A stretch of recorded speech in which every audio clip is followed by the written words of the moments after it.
Assalamualaikum dan salam sejahtera kepada semua pelajar Kolej Metropolitan Johor.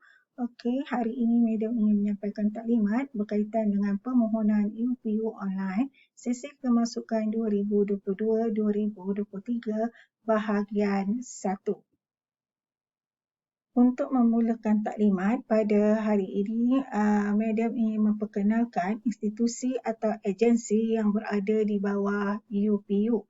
Okey, kita lihat yang pertama ialah Universiti Penyelidikan atau lebih dikenali sebagai MRAN, iaitu ialah Universiti Melaya, Universiti Sains Malaysia, Universiti Kebangsaan Malaysia, Universiti Putra Malaysia dan Universiti Teknologi Malaysia.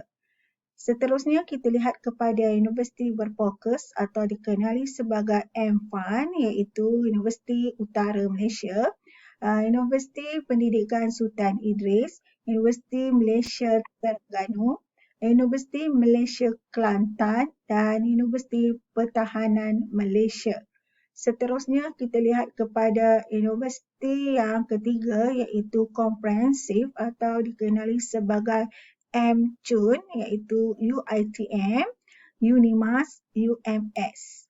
Universiti Teknikal dikenali sebagai MTUN iaitu UTHM, UTEM, Universiti Malaysia Pahang dan UNIMAP. Seterusnya yang terakhir ialah Universiti Islam atau dikenali sebagai MIIUM iaitu Universiti Islam Antarabangsa, USIM dan juga UNIZA.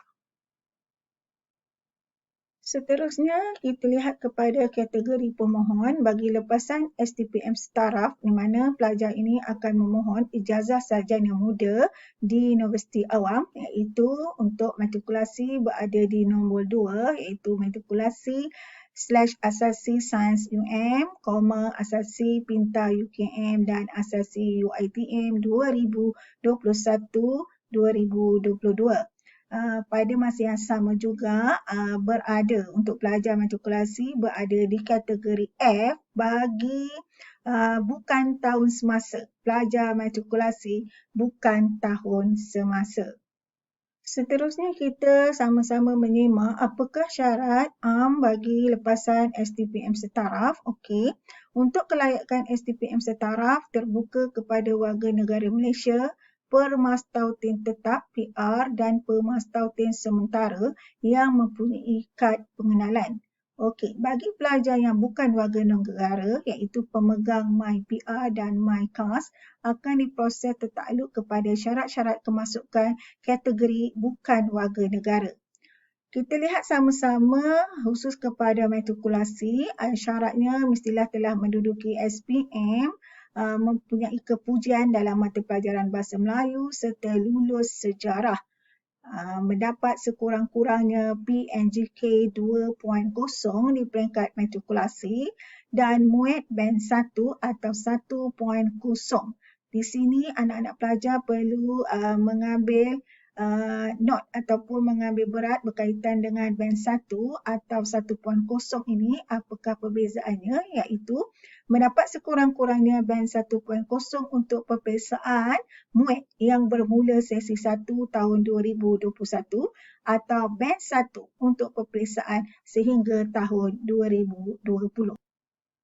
Seterusnya, sama-sama kita menyemak tentang penentuan aliran STPM Setaraf dan STAM. Kita fokus terus kepada matrikulasi di mana aliran bagi matrikulasi atau asasi adalah berdasarkan program yang diikuti seperti berikut.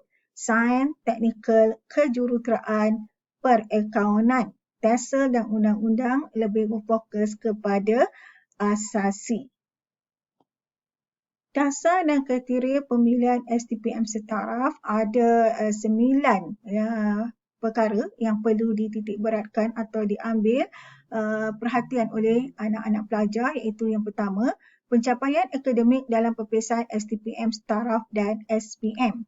Okay, yang kedua, pencapaian dalam aktiviti co-curriculum. Yang ketiga, kombinasi mata pelajaran yang bersesuaian dengan program pengajian yang dipohon. Yang keempat, grade mata pelajaran untuk tujuan pengiraan markah akademik. Yang kelima, memenuhi syarat khas seperti yang ditetapkan oleh UA.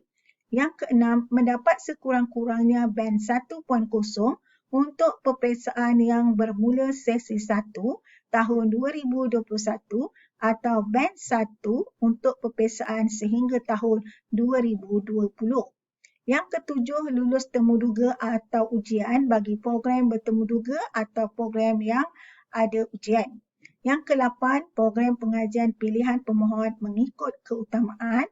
Dan yang ke-9, bilangan tempat yang disediakan oleh UA.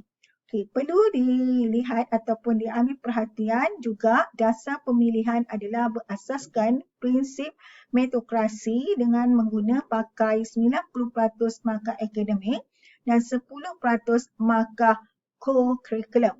Bagi para pelajar yang berminat untuk memohon program ijazah sarjana muda pendidikan, ada kriteria tambahan yang perlu dilihat iaitu kriteria tambahan bagi program ijazah sarjana muda pendidikan RSMP melepasi tahap minima ujian maksi serta lulus ujian khas yang ditetapkan dan diperaku temuduga.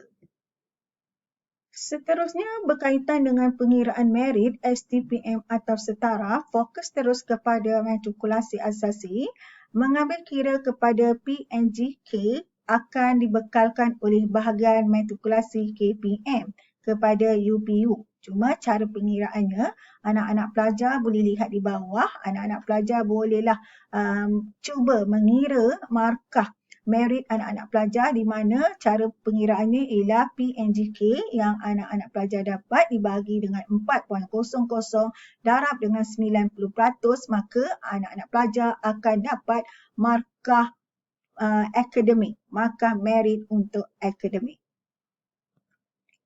Bagaimana pula untuk kita melihat markah co-curriculum STPM setaraf?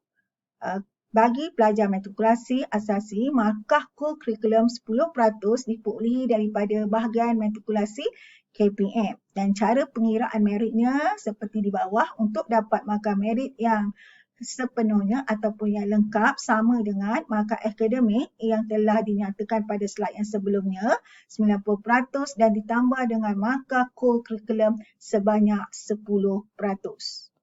Seterusnya kita fokus kepada fasa permohonan untuk matrikulasi. Tarikh dibuka permohonan ialah mulai 4 Februari 2022 hingga 31 Mac 2022.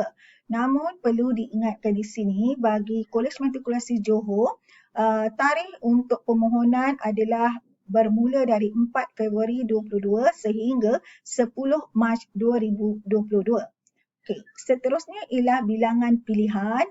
Bagi pelajar matrikulasi mempunyai 12 pilihan dan wajib mengisi sebanyak 6 pilihan. Namun begitu, bagi KMJ digalakkan semua pelajar mengisi 12 pilihan. Yang ketiga, kedudukan pilihan program bertemuduga. Perlu dilihat di sini untuk pilihan 1 hingga 2 adalah program pengajian temuduga ke Universiti Awam Pendidikan. Pilihan 1 hingga 4 program pengajian temuduga bukan pendidikan. Seterusnya ialah padanan data atau muat naik dokumen. Untuk matrikulasi, padanan data akan diuruskan oleh bahagian matrikulasi KPM. Tapisan syarat pilihan program untuk pelajar matrikulasi adalah berdasarkan kepada keputusan peperiksaan semester 1 sesi akademik 2021-2022. Tarikh temuduga atau ujian bagi pelajar yang memohon khusus bertemuduga bermula pada Jun 2022 sehingga Ogos 2022. Seterusnya kita melihat tarikh pengkemaskinian bagi program matrikulasi, pelajar-pelajar matrikulasi yang memohon iaitu bermula pada 4 Ogos 2022 sehingga 8 Ogos 2022. Untuk membuat pilihan program pengajian, calon boleh mengemaskini semua pilihan program kecuali program pengajian yang telah dipanggil temuduga. Pada fasa kemaskini, tiada lagi pilihan program pengajian bertemuduga.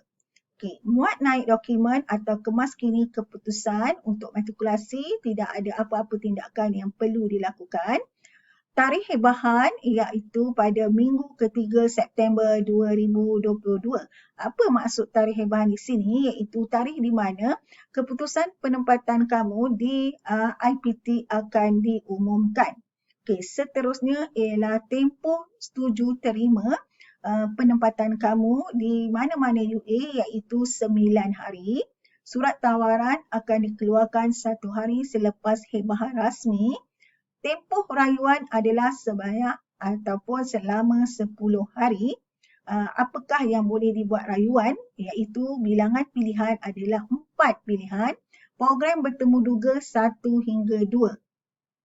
Dan akhir sekali ialah pendaftaran pelajar baru untuk kemasukan ke mana-mana universiti awam yang telah kamu mendapat tempat iaitu pada minggu pertama Oktober 2022.